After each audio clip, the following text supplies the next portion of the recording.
Good evening, you beautiful people. As always, it is a good day. And I have to remind myself that every day, and I hope you do as well, because we are in a time with a lot of friction, to say the least. And I'd like to say I'm proud of everybody and commend everybody for keeping on trucking. I realize a lot of the things that I come on and post bring a lot of people friction in themselves, because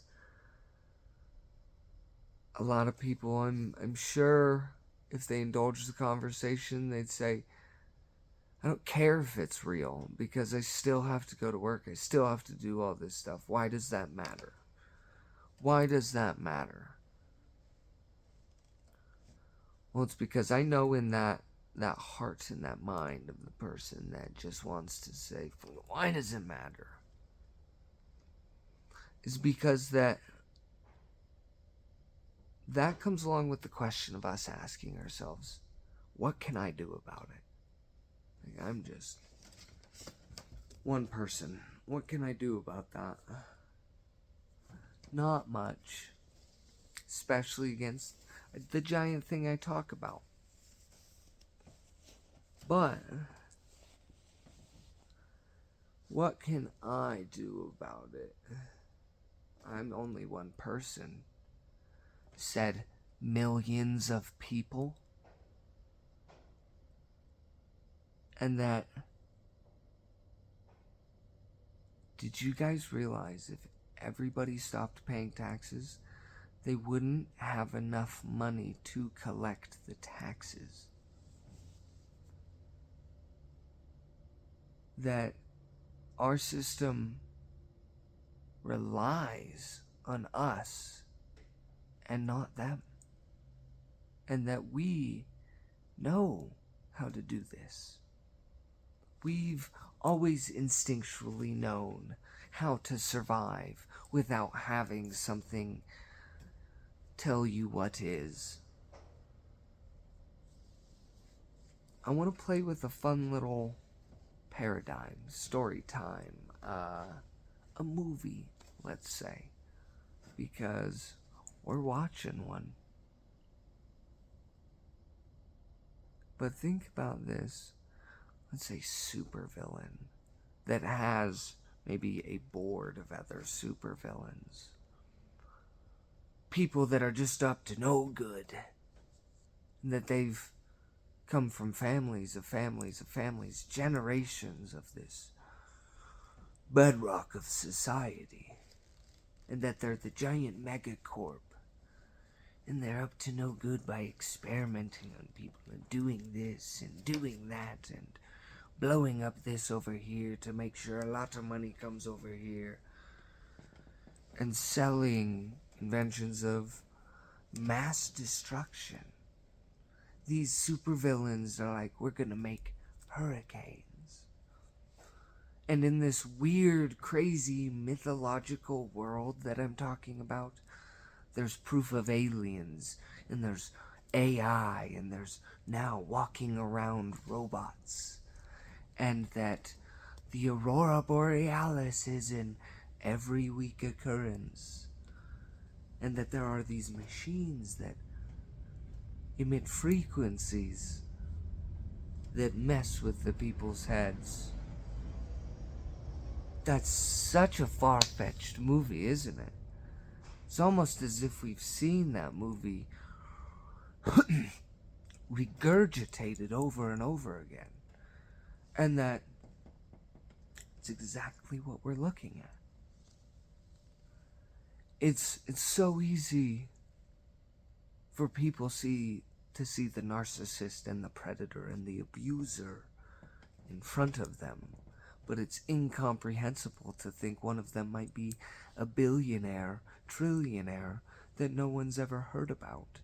That's simply eating caviar and playing a chess game with the world because when he was born into the family, he was given it.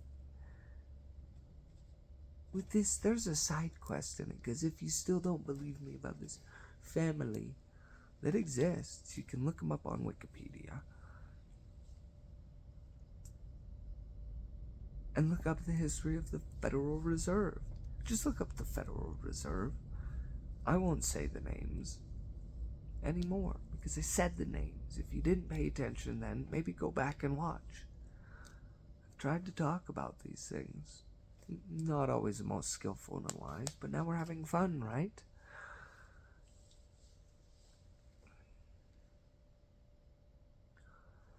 I think it is humorous in a way that when I do bring up these things, these theories, is that within an essence, negating the thing I say, not negating me because you're not hurting my opinion, it's a common known fact thing that I'm looking at. The point itself has no emotional connection to me. But the point that you negate is you essentially standing up for a giant mega corporation that gives us the illusion of choice while making it illegal for them to poison our food, poison our water, and poison our air, to put obscene, messed up things on TV, poison our minds with not only their programming in schools, that this family that did the Federal Reserve made the schools as well, and our history and our textbooks, and that our school was founded on creating factory workers. And once they saw that and realized that, they're like, oh, well, this is a long plan. Long before this, they make a perfect working robot that doesn't question it, that just goes to work and makes them money. You guys are defending megacorps that don't know your name, that don't care about you, that don't care that you're poisoning you, they don't care that you can't afford the health care. They do not care. And there's profit. As unfortunate as this is, there's profit in people dying. And why do you think there's one of these families that's on the top that's funded every side of every war and funded the feminist movement and funded Black Lives Matters and then infiltrated them and swayed narratives and programmings so then we would perpetually argue and continue to just go to work?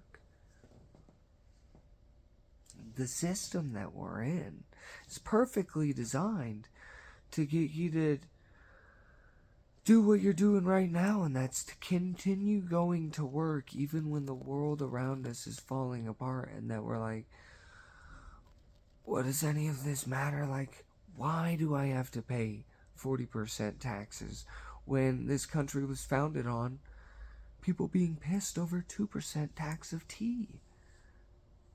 When is the populace gonna grow a backbone and say, I'm tired of this? We all know that together we are strong. But we have to find that one banner to all rally behind. Our one cause. Because I think this revolution is not one of fighting, but one of non-participation. By playing their game, but also starting to create autonomy in self, in community, in each other. And that in a community like our Boise one, we could be doing a lot more because many hands makes for light work. That even extended outside the Treasure Valley area, the people that watch these that don't live here, there's tribe.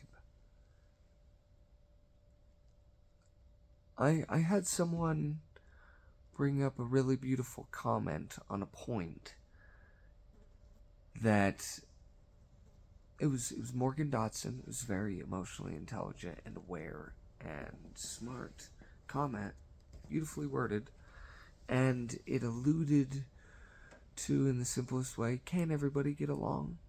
And that alludes in a way to world peace.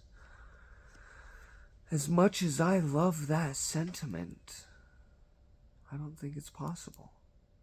With my understandings on not only the biological being and animal that we all are, but the spiritual being that we are, that not only have humans been fighting since the beginning of it, have men been bonking the women on the head, being fucking brutes, but then going to war with other tribes over and over, perpetually, because that's in human nature.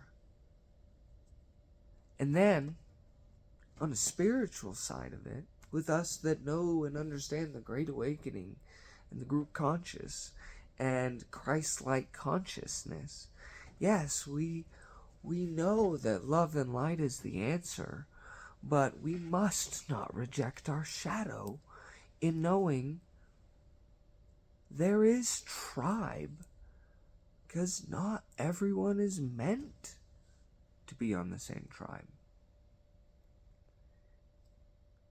I think it's impossible to get 8 billion people on this planet on the same side of things. And the only way I think we could all get on the same page is if an alien invasion happened, and that's part of a government thing called Project Bluebeam that pushes us into a one world government. And this is part of the things that I talk about, because this is also known as the Great Reset, that is to reduce the human population, move and herd the remaining people into what are called 15-minute cities, where everything you will have and ever need will essentially be in your building, and that there will all be self-driving Tesla cars. Everything will be Uber. You will own nothing, and you will rent everything. You will rent your experiences. And if you do not comply with society's rules at that time, you will be on the federalized cryptocurrency system that they're trying to implement, that will be connected to the grid of cameras that are already here, connected to the AI that is scanning your face to give you a social credit score, so that if you do not comply to the authoritarian rule of the 15-minute city, that they will, at a flip of a switch, if you jaywalk too many times, you take a flight too many maybe in a year, because they're still going to let us have flights, but we're going to have carbon tax. It's going to be very low. And that if they don't like anything, they shut off your access to society. You shut it off. And that if you try to take a car and try to leave outside the city, the car shuts off. They don't want... Why do you think that they will fine people for having gardens? Why do you think they're trying to poison the foods? Why do you think they're trying to slowly introduce crickets into it? In the way that everybody says, oh, bugs are eaten around the entire world, it's not that bad, normalize it. Did you know chitin, the exoskeletons of bugs, destroys the gut biome? And that all of our health, our mental health, our complete health starts in our gut biome. And if they have us in a locked down system where you can't say no, you can't leave, you're eating poison, terrible foods for you, and that everything is a technological based thing, and you have AI robots that are guiding you along, they've been showing us these movies our whole lives. And I truly think this is going to be one of the last times that I truly will ever give the energy to trying to describe it again. Because if you cannot connect the dots at this point. If you cannot, and you are not a conspiracy theorist, at least a little bit, by this time around,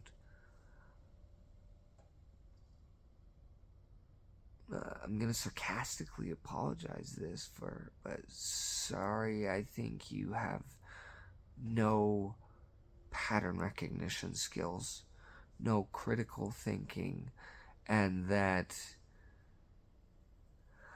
I also understand if what I'm saying is right, it will crumble the entire reality of the system that you have hope in and that gives us safety and comfort. And that if I am right, that means things are about to get really, really difficult. And to be honest, I don't hope that I'm right. But if you play the cause and effect game long enough, and you look at all the dominoes that we're dealing with right now, that these cause and effects we are going to be seeing within the next 6 months to a year. Am I saying the world's ending? No, because it's only the beginning. This change is going to be very weird, and it's going to be very hard times to discern what to do. But I want to let you know this, that if it comes down to another lockdown, if it comes down to another thing to save your life, it comes down to another shot, the ones in military uniform and police uniform are not your friends, and that I believe they've stripped away enough rights that they can, in the next lockdown, which I do believe is coming, they've passed bills that give them the right to do it without justification. I believe on this next one around, they'll round people up and they'll force people to get the jab. And I'm sorry for questioning the jab, sarcastically again, but I don't trust the system that says it was for your health, it was to save you, it's to save everybody. It's for your health, and it was free from a system that does not give away anything for free that's for your health. No insulin, no chemotherapy, no assistance, and that we've watched these things that are uncontrollable cripple and destroy families. Why do you guys defend a system that does that? Why do you defend a narrative that does not hold them accountable?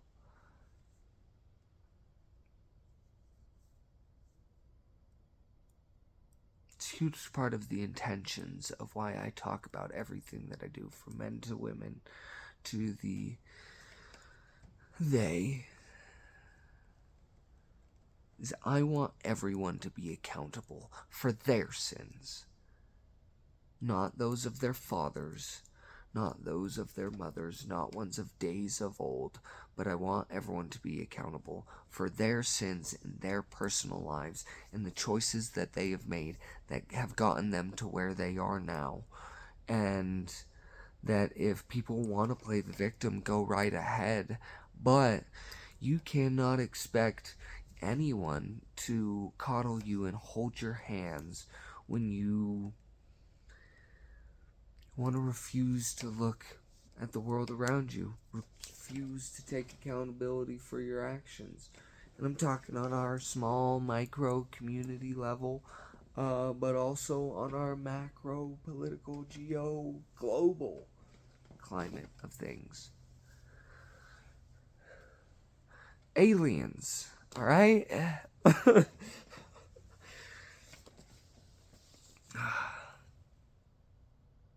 This is the last time I'm gonna give it the energy of speaking it, because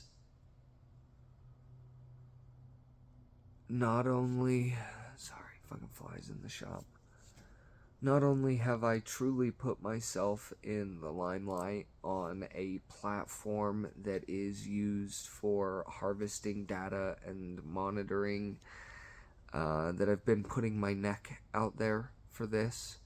And then I've had some things with my tech that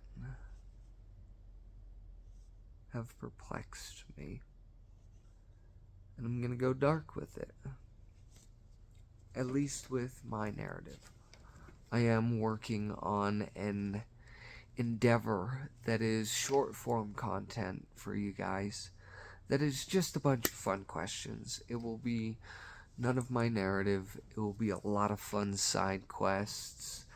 And I also will preface this too, that I'm gonna try to hook it up with affiliate links and a Shopify store and a lot of these different things to not only help us with our healths and stuff, and also the survival needs, like the freeze-dried foods, the MREs, that I hope if you guys support the channel, I'll probably do a fun little video to say, hey, go check out all the new channels, like and subscribe. I don't like the thought of that. I don't think you'll ever hear me say that on the channel. Everybody's programmed enough to know to either like, subscribe, or check the bio. But I'm just saying all this in full transparency, that yeah, I am going to try to make money off of it, but I want to let you know, all of this money is going to go directly back into the community, and this thing that I'm building, that I have the structure on how we come together as the people, and how we make 1% from all of us, help us combat the 1%.